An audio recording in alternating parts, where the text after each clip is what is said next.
From protest to power, Bangladesh's unfolding political drama. Who invented this quota system and how does it work? Let's go back to 1971. After Bangladesh gained independence in 1972, the Awami League government, led by Sheikh Mujibur Rahman, introduced a quota system in the Bangladesh civil service. This system allocated 30% of jobs to veterans of the Liberation War, 10% to war-affected women, and 40% to residents of underrepresented districts, leaving only 20% for merit-based candidates. The government extended the quota to children of freedom fighters. In 2010, it was further expanded to include the grandchildren of freedom fighters. In March 2018, students began protesting. Prime Minister Sheikh Hasina responded by removing the quotas. But on 5th June 2024, the High Court reinstated the controversial 30% quota.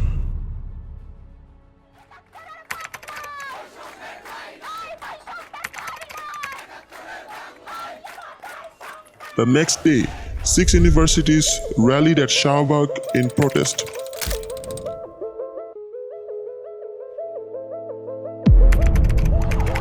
By July 7th, tensions escalated. Students broke through police barricades only to be met with tear gas, rubber bullets, and brutal attacks.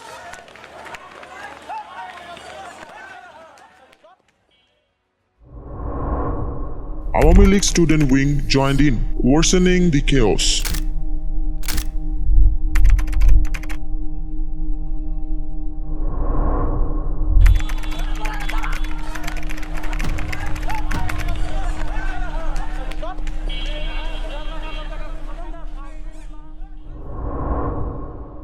Then Sheikh Hasina made a fateful mistake, calling the students Razakars, a term that ignited nationwide outrage among the student community.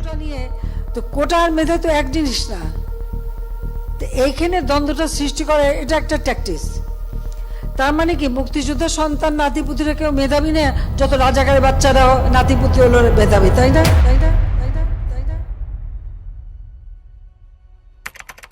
15 July 2024, Awami League General Secretary said on Monday that the Bangladesh Chhatra League, the student wing of the ruling party, was ready to give a fitting reply to quota protesters.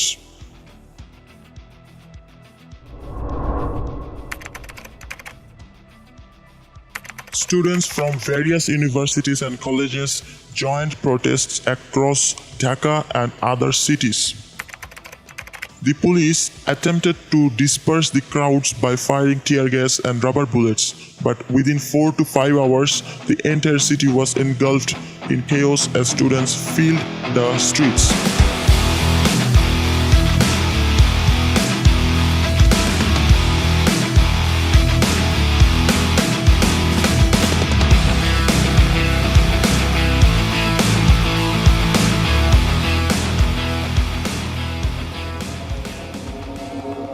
Abu Said killed by Bangladesh police.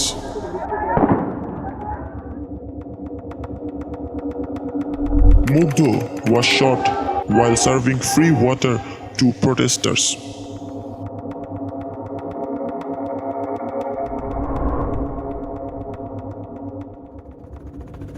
Sumaya was shot by bullet through balcony as she gazed at helicopters hovering above.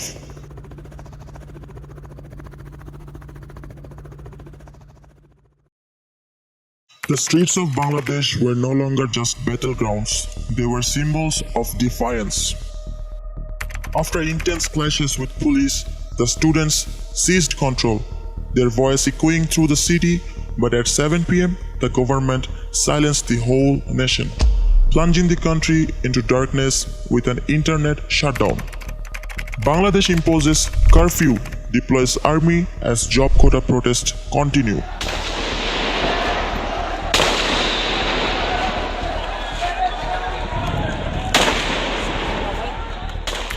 In the meantime, Harun al-Rashid, the chief of the detective branch of DMP, unlawfully arrested 6 key coordinators of the protest. After widespread controversy and the deaths of hundreds of students and civilians, the government ran out of excuses. The arrested coordinators were released.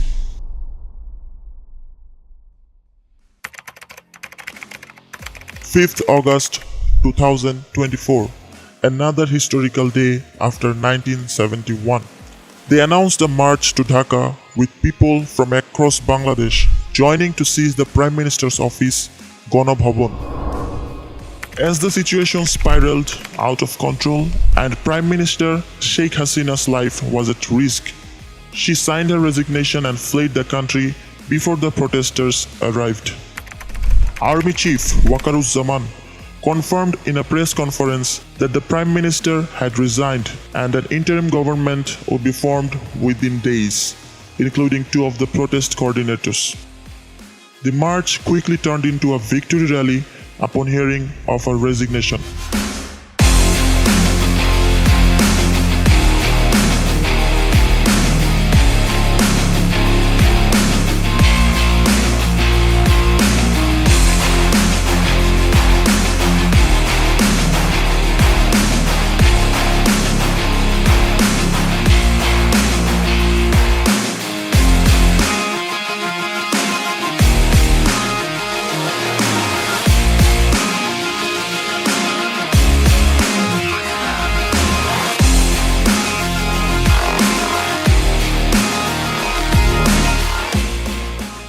Our heart breaks for all the brave souls who lost their lives standing up for what they believed in.